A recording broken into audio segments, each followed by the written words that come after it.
তেলেঙ্গানার নালগোন্ডা জেলার পানাগালে অবস্থিত ছায়া সোমেশ্বর মন্দির। এটি 11-12 শতকের একটি প্রাচীন শিব মন্দির, যা কিনা তার স্থাপত্যের বিস্ময় ও রহস্যের জন্য বিখ্যাত। এখানে সারা দিন ধরে শিবলিঙ্গের উপর একটি নির্দিষ্ট স্তম্ভের ছায়া অটলভাবে পড়ে থাকে, যা কুন্দুরু চোল বা ইক্ষ্বাকু রাজবংশের অসাধারণ কারুশিল্পের পরিচয় দেয়।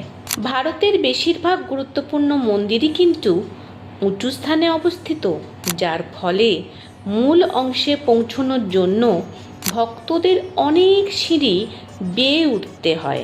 মাত্র 2-3টি সিঁড়ি বেয়ে পৌঁছানো যায় বলে ছায়া সোমেশ্বর মন্দিরেও সুবিধাজনক দর্শন সম্ভব।